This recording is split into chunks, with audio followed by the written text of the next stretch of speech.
ロジック動のいい音、いい形。好きだぜこの音。シャープツインカセット Z10 デビュー。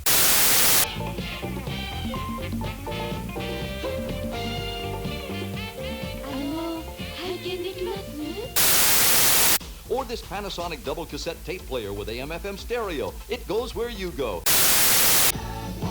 Ambient sound gives you rich, full-dimensional sound that's all around you, the way sound really is.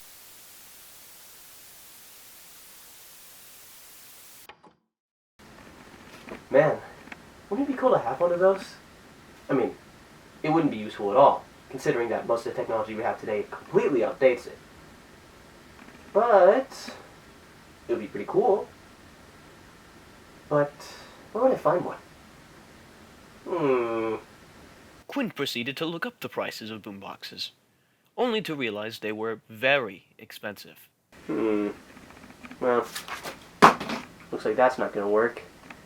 Oh! Why don't I just make one? Man, brilliant idea, Quint. You're the smartest man of all.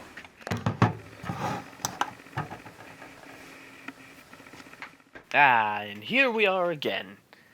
This time, we're going to be making a boombox, if you haven't already figured it out from the little intro thing I did. So, I began this project by doing what I do with most projects now, and sketch out a little design of it first. The good thing about most boomboxes is that they have fairly simple designs. Square boxes with a handle and two big speakers with a little cassette slot in the middle.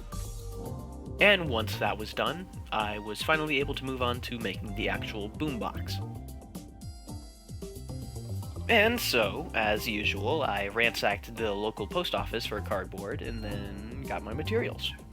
I started off by cutting out each side of the boombox and drawing in the details for each one of the sides.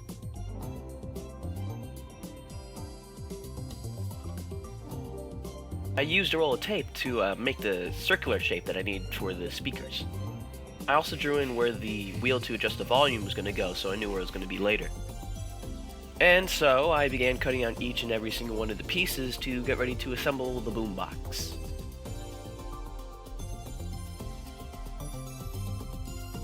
I started off by gluing together all the base pieces to make the actual boombox before adding in the smaller details. Now moving on to the actual speakers, I cut little slits in each one of them to fold them up into a little cone shape to give them a more speaker kind of look.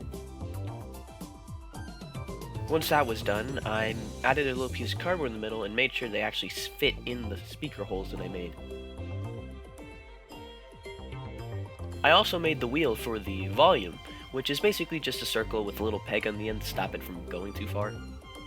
And I stuck a toothpick in it to allow it to spin. I cut out little pieces of cardboard to plan out where I wanted the buttons to control the cassette player later. And I used tape and glue to attach the cassette player door to the actual boombox. I made a spinning wheel for the top of the boombox by cutting a hole through it and making a piece that would stick through it, and then I could put a piece of cardboard around the end in order to keep it from falling out. And now that our pieces are done, it's time to... I coated the entire boombox with a layer of silver spray paint. Wear a mask. You don't want to inhale this stuff.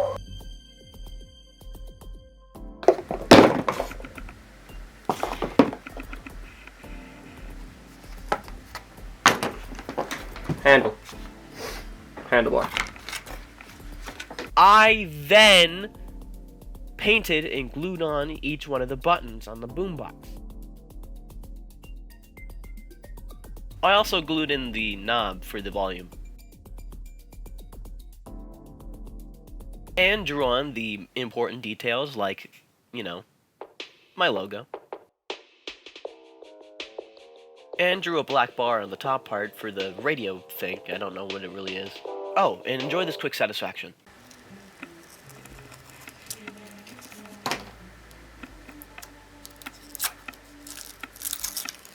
After that was over, I added in the plexiglass on the inside of the cassette player.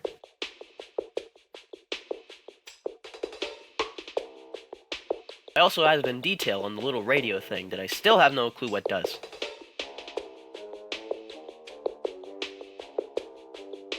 Now time to finally add the speakers. Ta-da! And now that that's done, we just have to add on the top, and it is finally done. Look at this beautiful creation. I think it's about time we see it in action. You want to listen to some tunes? With the brand new Q Corporation Boombox, you can listen to all sorts of music.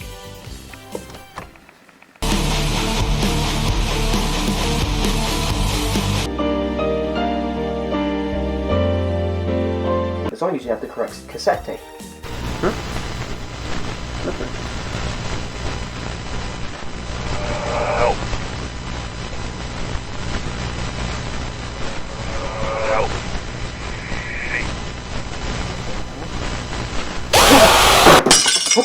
What happened to the lights?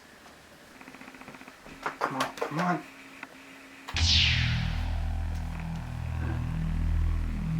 What the? Where did it go?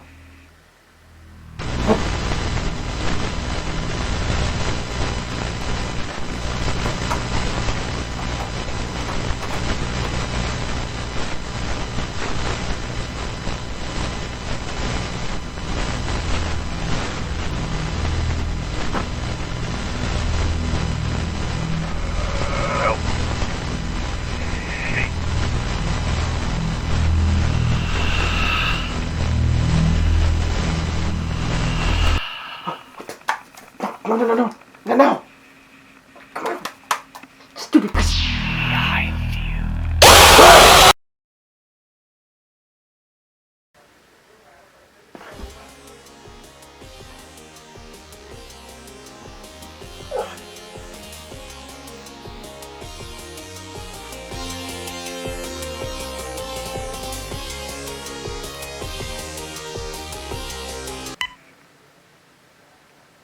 Hello? Dr. Lee, I have a new assignment for you. What's up with you? Have a nightmare or something? Something like that.